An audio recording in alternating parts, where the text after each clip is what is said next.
تو دیکھیے یہ بات وہیں پر آئی. پہلے ہمارے کالر نے کہا کہ جی پنجاب حکومت جو ہے وہ سیکیورٹی کا کیوں نہیں اس طرح سے بھرپور انتظامات کر رہی, اور ہمارے یہ ابائی صاحب نے کہا کہ یہ جو ہے جلوس اس اپنے گھر تک محدود ہونا چاہیے. دیکھیے یہ کوئی نئی ڈیبیٹ نہیں ہے, یہ سینکڑوں سالوں سے چل رہی ہیں, بلکہ یوں اگر میں کہوں کہ 1400 سال سے یہ مسئلہ ہے تو یہ بالکل ہے.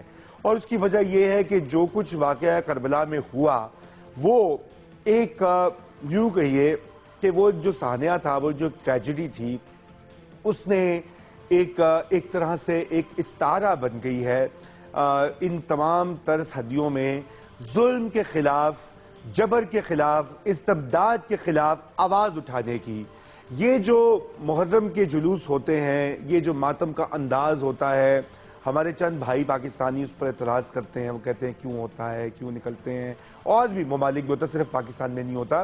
مگر دیکھیے یہ ایک یوں کہیے کہ یہ ایک سمبولک اس کی بہت ویلیو ہے, کیونکہ یہ ایک پروٹیسٹ ہے. یہ ایک پروٹیسٹ ہے ان غاصبانہ قوتوں کے خلاف جو کہ حق اور سچائی کی آوازوں کو دباتی ہیں.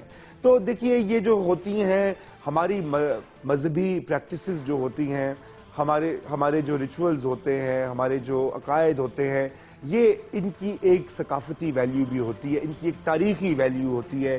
اس سماج ہمارے لائیو کالرز نے فون کیا اور شو میں پارٹیسپیٹ کیا, اور ان کا جو انہوں نے بات کی اس کا لب لباب یہ تھا کہ کل کا دن جو ہے اس کے اوپر سیکیورٹی اور امن جو ہے اس کو بحال رکھنا, اس کو قائم رکھنا, وہ حکومت کی اولین ذمہ داری ہونی چاہیے. اور بالکل صحیح کہا اور ہم اس سے بالکل متفق ہیں. ناصر نیازی صاحب نے بہت اچھا نکتہ اٹھایا. انہوں نے کہا کہ اس ملک میں جو ہے لوگوں میں جذبے کی کمی نہیں ہے, ان میں کرائسس سے نمٹنے کی کمی نہیں ہے, اور لیڈرشپ کی ضرورت ہے. میں بالکل نیازی صاحب سے اتفاق کرتا ہوں. انہوں نے ارتھ کویک کا زلزلہ جو آیا تھا 2005 میں اکتوبر میں, اس کا حوالہ بھی دیا. اس میں انہوں نے کہا کہ لوگوں کی اسپرٹ دیکھی, اور بالکل میں خود بھی اس کا ایک شاہد ہوں. جب وہ آیا زلزلہ تو میں اس وقت یہی تھا, اور میں نے اس کے بعد جو ہمت دیکھی پاکستانیوں کی, جوک در جوک جس طرح انہوں نے وہ آزاد کشمیر کا رخ کیا, مانسہرہ کا رخ کیا, ہزارہ بیلٹ کے اندر گئے, اور جس طرح سے اپنے پاکستانی بھائیوں کی مدد کی, وہ کمال کی بات تھی.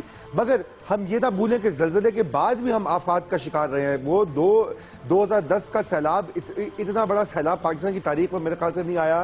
اس وقت بھی پاکستانیوں نے بھرپور نپٹے, اور ہمارے لوگوں کا ایک جو بہت بڑا وتیرہ رہا ہے تاریخی طور پہ کہ ریاست چاہے کمزور ہو, انیفیشنٹ ہو, لا تعلق ہو, لوگ اپنے ہاتھوں سے, لوگ اپنی ہمت سے, اپنے جذبے سے ملک کی تعمیر اور ترقی جو ہے وہ کرتے رہتے ہیں اور کنٹریبیوٹ کرتے رہتے ہیں.